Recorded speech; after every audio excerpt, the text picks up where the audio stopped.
रसिक हो,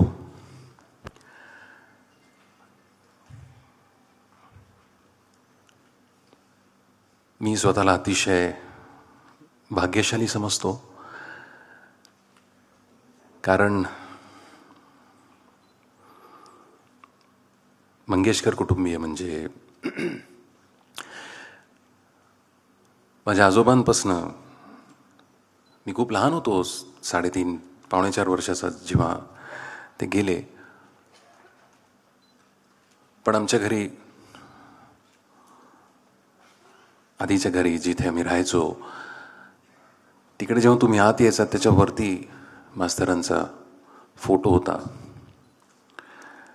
आणि मी माझ्या आजीकडनं, माझ्या वडिलांकडनं इतके असंख्य किस्से ऐकले होते की फक्त 4 गाणी शिकवली मास्तरांनी माझ्या आजोबांना, पण शेवटपर्यंत, मरेपर्यंत त्यांच्या हृदयामध्ये जर कोणी असतील का ते मास्तर होते. आणि त्यांची गायकी माझ्या आजोबांनी पुढे नेली. मला हा किस्सा खूप आठवतो, माझ्या वडिलांनी सांगितलेला आणि आजीनी. ते चाळीत राहायचे आणि जगी हा खास वेड्यांचा हे गाणं रेडिओवरती लागलं होतं. आणि माझे वडील खूप लहान होते आणि माझे आजोबा ढसाढसा रडत होते. आणि माझ्या वडिलांनी त्यांना विचारलं, बाबा तुम्ही का रडताय का? ते म्हणले, बाळा तुला समजणार नाही, हा जिवंत सूर आहे आणि असा आता माझ्या आयुष्यात होणार नाही. मास्तरांची आठवण येते म्हणून ते रडत होते.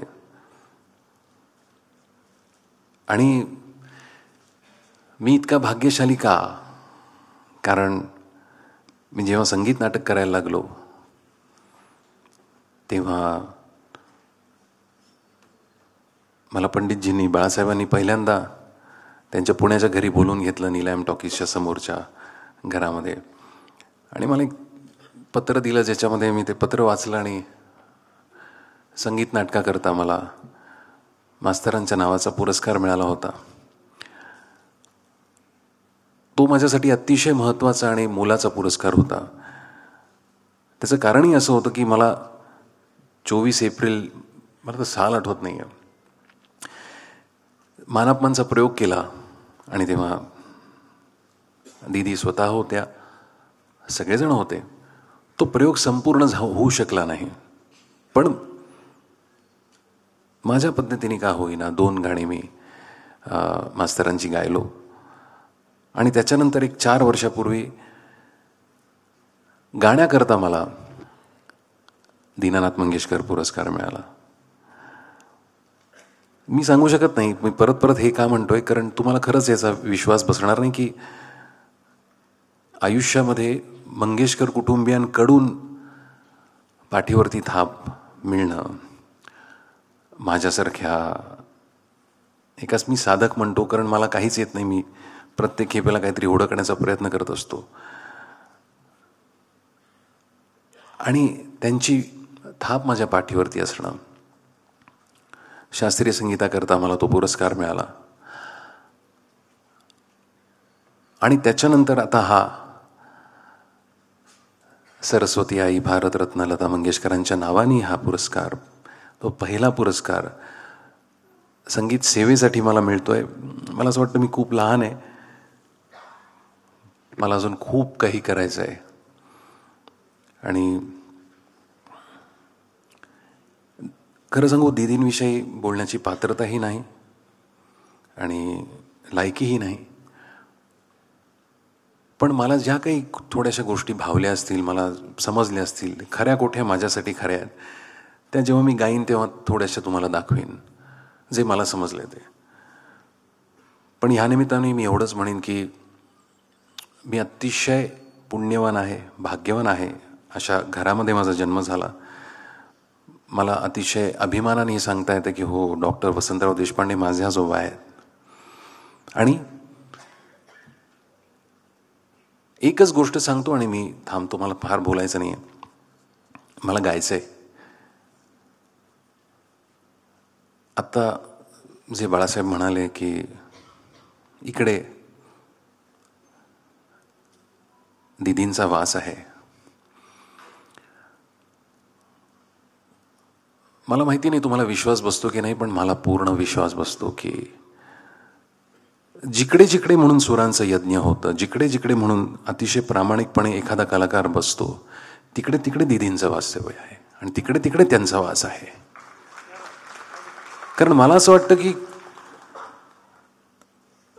जर आपल्याला पूर्णत्व मिळालं तर आपल्यामध्ये आणि देवामध्ये काहीच अंतर उरत नाही. मग आपण ह्या पृथ्वीवरती कशाला आहोत? शिकण्याकरता, शिकून मोठं होण्याकरता, पुढच्या जन्मामध्ये अजून काहीतरी शिकण्याकरता. आता आपल्याला जन्मच मिळणार नाही. पण मला असं वाटतं की गाण्यामध्ये देवाच्या किती जवळ काहीतरी होऊ शकतं की सगळ्यात जास्ती जर संगीतामध्ये चांगली काही गोष्ट होऊ शकते तर ती म्हणजे लता मंगेशकर. हे मला असं वाटतं की देवाने दाखवून दिलं की आपल्याला असं वाटतं की मी किती चांगला गाऊ, किती चांगला अजून मी साधना करू आणि कुठपर्यंत मी जाऊ शकतो, तर तिथपर्यंत जाऊ शकत नाही. त्याच्यात जितक्या तुम्हाला जवळ जाता येईल ह्या जन्मात, त्याच्या पुढच्या जन्मात, त्याच्या पुढच्या जन्मात, मला वाटतं हाच माझ्यासारख्या एखाद्या कलाकाराचा प्रवास आहे की रोज काहीतरी नवीन सापडतं, कालचं खोडून टाकतो. आत्ता गायलेलो आहे हे उद्या मी वेगळं गाईन, मी दुसऱ्या क्षणाला काहीतरी वेगळं गाईन. ते बरोबर असेल चुकीचं असेल माहिती नाही. आत्ता मी जे बोलतो हे आत्ता करता बरोबर आहे. मी अजून 2-3 वर्षांनी जर काही बोललो तर मे बी हे मी खोडूनही काढू शकतो. पण मी एवढंच सांगू शकतो की मला याचं भान आहे. मी कोणतीही गोष्ट जेव्हा करतो तेव्हा मी पूर्ण स्वतःला, ज्याला म्हणतो मी कायम म्हणतो की हे मी एका मोठ्या कड्यावरनं जर उडी मारली तर मी प्रत्येक खेपेला जेव्हा गातो तर मी स्वतःला फेकून देतो. मला माझ्या साधनेवरती विश्वास आहे, माझ्या गुरुजनांच्या आशीर्वादावरती विश्वास आहे. मला माहिती नाही मी कुठे पडणार आहे, पण मला ह्याची खात्री आहे की मी जिकडे पडणार आहे तो प्रदेश अतिशय सुंदर आणि छान असणार आहे, जिथे मला काहीतरी नवीन मिळणार आहे. आणि नाही मिळालं तर मी परत उठतो आणि परत चालायला लागतो आणि परत उडी मारतो. कारण मी जर माझ्याच कोशामध्ये राहून तुम्हाला गाणं ऐकवत राहिलो तर त्या गाण्याला काही अर्थच नाही. मी सेफ मोडमध्ये जर तुम्हाला एखादी गोष्ट गाऊन दाखवतो की मला माहिती आहे की समोर तुम्ही असाल नसाल, ह्या गोष्टी इतक्या वेळेला माझ्या गळ्यातनं गेलेल्या आहेत, त्या चांगल्या जाणारच आहेत. पण जर मी चूक करायला घाबरलो तर तुमच्यापैकी परत माझं गाणं कोणी ऐकायला येणार नाही, कारण तुम्ही तेच तेच किती वेळा ऐकणार. त्यामुळे मी काय म्हणतो की जर मी एखादी चूक केली तर मी पुढच्या वेळेला ती सुधारीन, पण मी नवीन चूक करीन. कारण जर मी चूक करायला घाबरलो तर मला काही नवीन सापडणारच नाही. आणि मला असं वाटतं की हा जो एक विचारांचा धागा आहे हा मास्तरांपासून आलेला आहे, माझ्या आजोबांकडे आणि माझ्या आजोबांकडनं माझ्याकडे. कारण ज्या काळामध्ये जसं भाई काका म्हणायचं ना की पिकासो त्यांनी कायम सांगितलं की मी काढतो ही चित्रकला, तुम्हाला ती वाटो अथवा न वाटो, काळाच्या खूप अलीकडे जन्माला आलेले.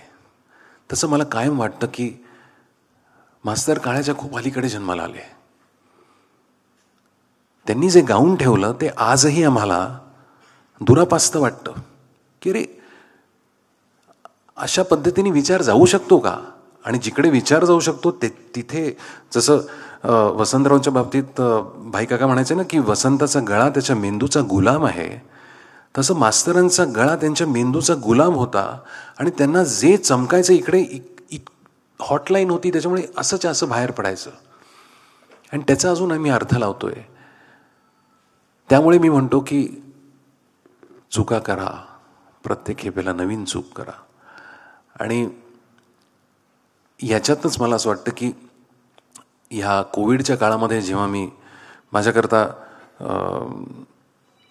गुरुजन माझे म्हणजे कुमारजी असतील किंवा वसंतराव असतील, भीमसेनजींचं खूप उदंड गाणं ऐकलं, किशोरीताईंचं ऐकलं, अनेक लोकांची ऐकली. पण जेव्हा कोविड आला तेव्हा हे काहीच कलाकारांना करायला नव्हतं. म्हणजे खरं सांगू, माझ्या घरच्यांनाही मी घरी असण्याची इतकी सवय नव्हती. त्यामुळे थोडेसे वादही व्हायला लागले की उगाचच घरामध्ये खूप लक्ष, हे असं का ठेवलं आहे, तसं का ठेवलं आहे.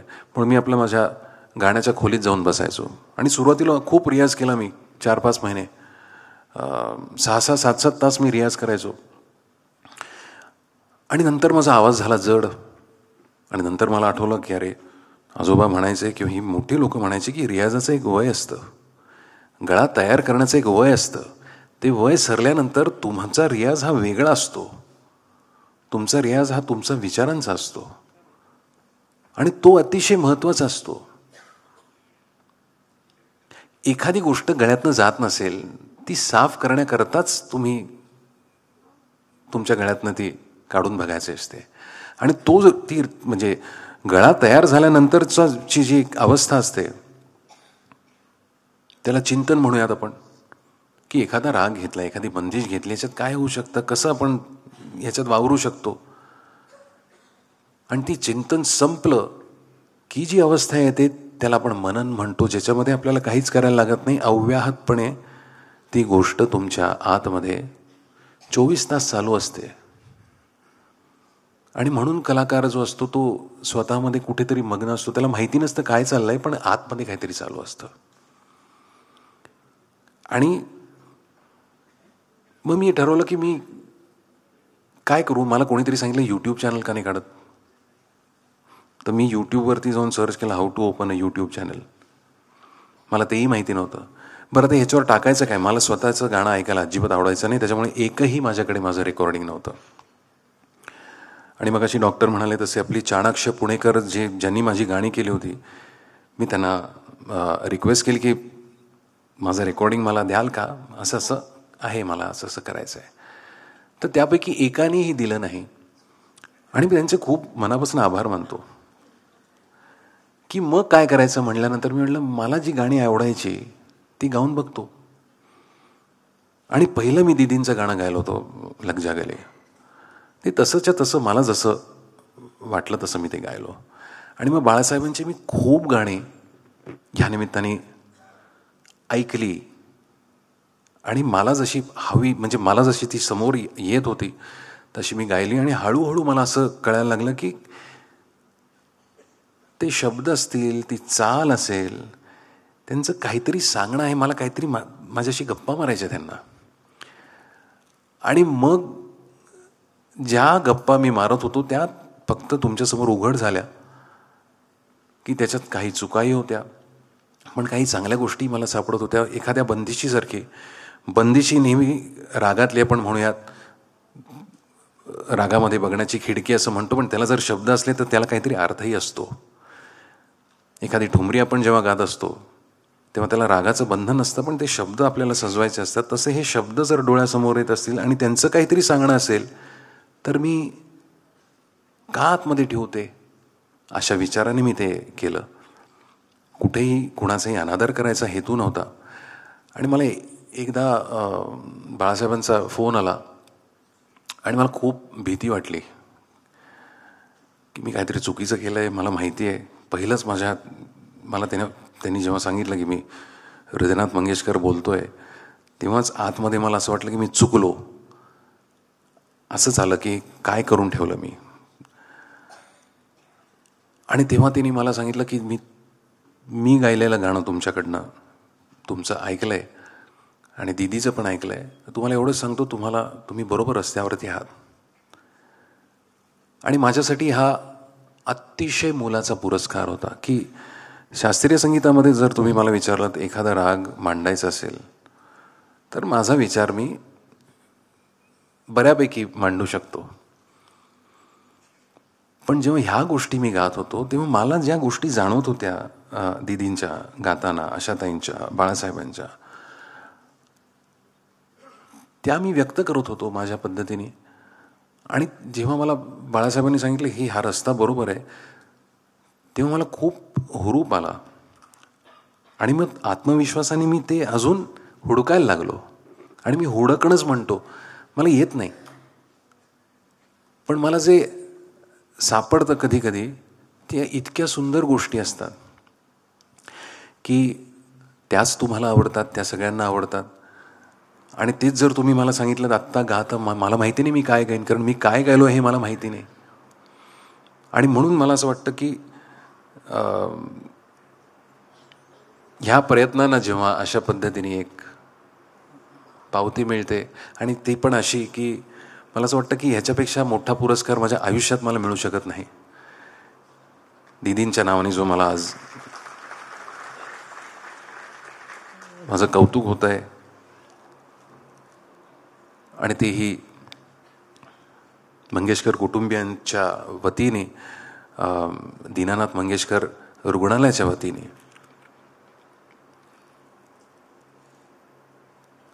आणि आदरणीय डॉक्टर कर्णांच्या हस्ते. सगळी ऋषितुल्य व्यक्तिमत्व आहेत. आणि तुम्ही रसिक, आत्तापर्यंत मी जे काय केलं ते अतिशय प्रेमाने तुम्ही स्वीकारलं.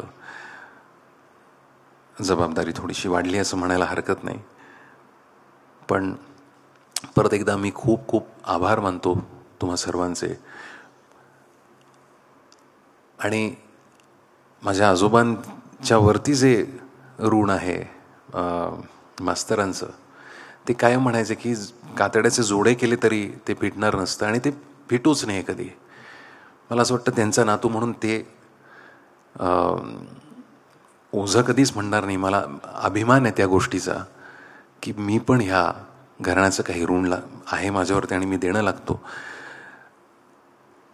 तर बाळासाहेब, उषाताई, आदिनाथ, डॉक्टर,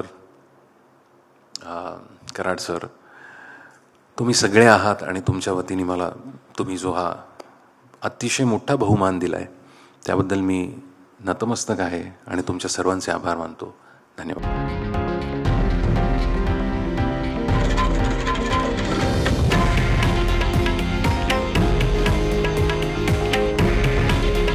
हे आहे देशातील नंबर 1 न्यूज नेटवर्क, आणि आपण पाहत आहात TV9 मराठी. काळजी तुमची, हित महाराष्ट्राचं.